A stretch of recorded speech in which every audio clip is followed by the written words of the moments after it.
When a person is arrested in Irvine, they are taken to the Irvine jail and booked in as an inmate. The booking process could take as little as a few hours, or it could take much longer. In most cases, a bail amount will be set according to a uniform schedule arranged by Superior Court judges. In special cases, a bail hearing may be required before they can be bailed out of jail. If they are not bailed out quickly from the Irvine jail, they will be transferred over to the Orange County jail located in Santa Ana and will remain there until their scheduled court appearance. The better option is to hire a bail bondsman so that they can be released immediately from the Irvine jail and have additional time so that they can prepare a legal defense before appearing in court.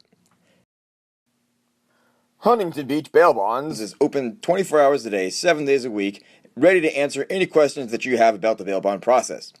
When you give us a call, please be sure to have as much information as possible, including the person's full name, the jail they're currently at, and the charges they were arrested for.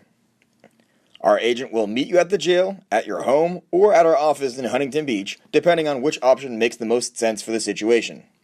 If you're located out of state or very far away, in some cases we may be able to take care of the paperwork and payment over the phone.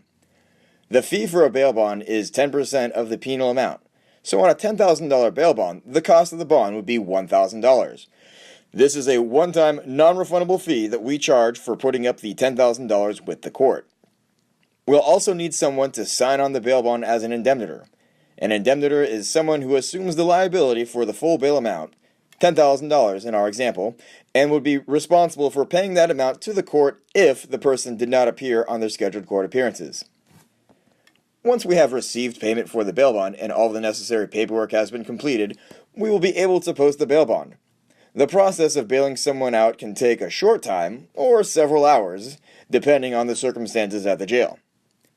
After the person has been released, they must show up for all of their court appearances and satisfy all other conditions of their bail bond agreement. If the defendant doesn't show up in court at the required date, they will become a fugitive and will be brought back to the jail by a bounty hunter. Keep in mind that if the defendant doesn't make the required court date, that you may lose any collateral that was signed over on the bond. As long as the defendant complies with all of the terms of the bail bond agreement and shows up on their required court dates, then you don't have anything to worry about. Regardless of whether the defendant is found innocent or guilty, the bond is completed or exonerated once the trial is over, or if the charges are dropped, or if a settlement is made with the district attorney. And that's how bail bonds in Irvine works. If you have any further questions about how the bail bond process works, or you would like to simply get the process started of getting somebody out of jail, you can give us a call at 714-960-4402. Our friendly and courteous bail bond agents are standing by 24 hours a day, 7 days a week, ready to assist you with your bail bond needs.